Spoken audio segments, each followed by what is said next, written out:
Hi, I'm Karen, and this is the Learning Circuit, where we learn about basic electronics. Today we're going to learn about Ohm's Law and how to apply it by making a simple circuit on a breadboard. Here I've got two sources of power, a 2 AA battery pack that supplies 3 volts, and a 4 AA battery pack that supplies 6 volts. In a previous episode, I made series and parallel circuits. I used incandescent bulbs because, unlike LEDs, they dim and brighten when the supply voltage is lowered or raised from their optimal rating. LEDs can dim too, but it often has to be done digitally rather than analog to get the same effect. Today we'll use LEDs. LEDs typically operate at a voltage between 1 and 3 volts. If they're supplied more voltage than that, they can burn out. So what happens if I supply an LED with 6 volts? Let's see.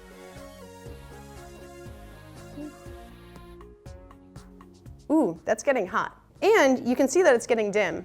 Really doesn't like that 6-volt battery pack. So what if you want to use a 6-volt battery pack, but you don't want to damage or burn out your LEDs?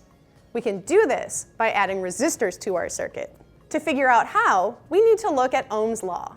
Ohm's Law describes the relationship between voltage, current, and resistance. We use V for voltage, which is measured in volts, I for current, measured in amps, and R for resistance, measured in ohms. V for voltage, R for resistance. But why I for current? Current is measured in amps, named for a French mathematician. The I originates from the French phrase for current intensity. While current intensity has been shortened to just current, it is still represented by I for intensity. Understanding the relationship between voltage, current, and resistance is easier if compared to water flowing through a pipe. Voltage is like water pressure, pushing the electricity through the circuit. Current is the amount of water flowing through the pipe. Resistance is the size of the pipe, which determines how much the flow is restricted. If the pressure, the voltage, stays the same and the resistance increases, making it more difficult for the water to flow, then the flow rate, or the current, must decrease. Looking at Ohm's Law, we need 3 variables: voltage, resistance, and current.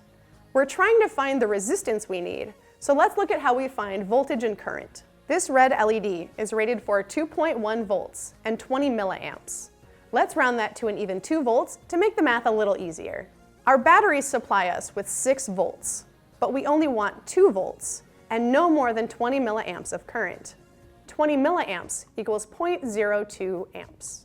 Let's plug these numbers into our equation. Ohm's Law says that resistance equals voltage divided by current.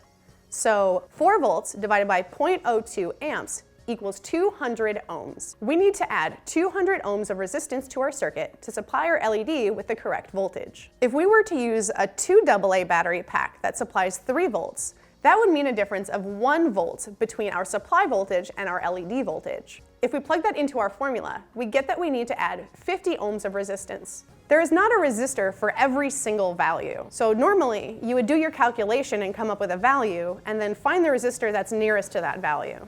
For our 6-volt circuit, we need 200 ohms, and for our 3-volt circuit, we need 50 ohms. I looked around the shop to see what resistor values we had, and I found a 47 ohm resistor and a 220 ohm resistor. Now, these values will work, but I have a different idea. We can achieve both 50 ohms and 200 ohms by combining 2 100 ohm resistors. I mentioned parallel and series circuits, so let's put those concepts into practice.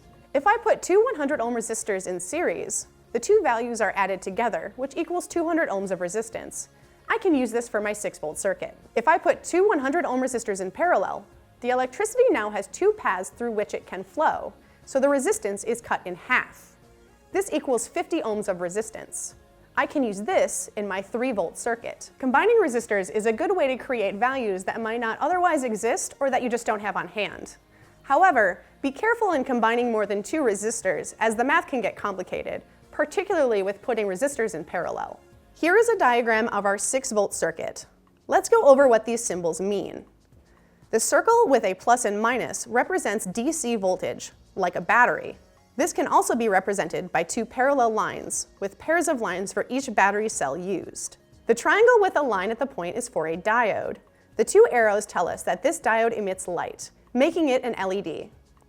Lastly, the 2 zigzag lines represent the 2 resistors. Now let's make these circuits. I'm going to use this large breadboard because, as you can see, in the middle of the power rails, there's a break. This means that the power rails on the right half of the breadboard are not connected to the power rails on the left side of the breadboard.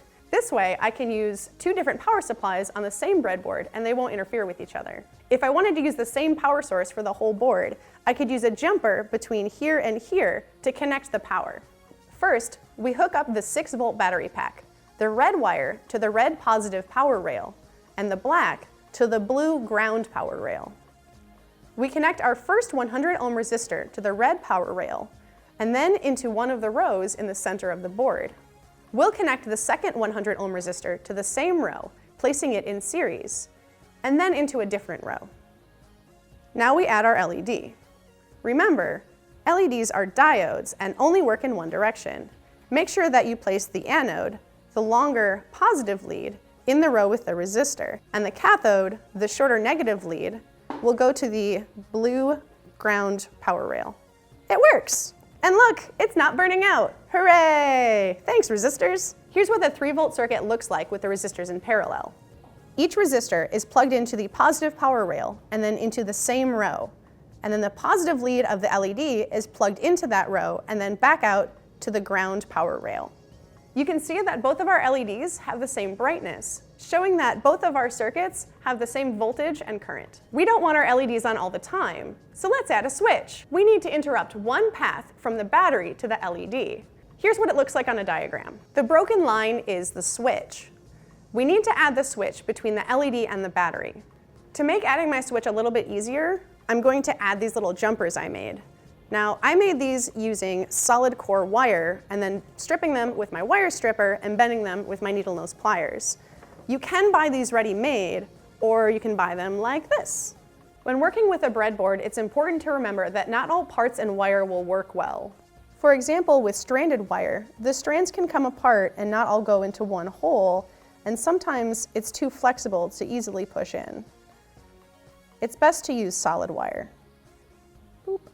For components, you want to make sure that they have the right size leads, like these header pins. This switch is good. This switch, the leads are too big and won't properly fit in the holes. They're also not spaced properly. We need to move the cathode of the LED to a new row. Then we're going to put our switch in so that one of the outer leads is in the same row as the LED, minding where the other pins are going.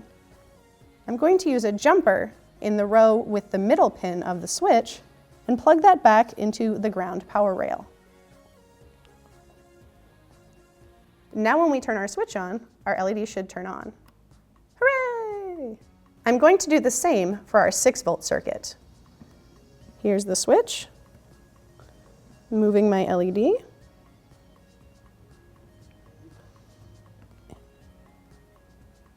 And adding my jumper.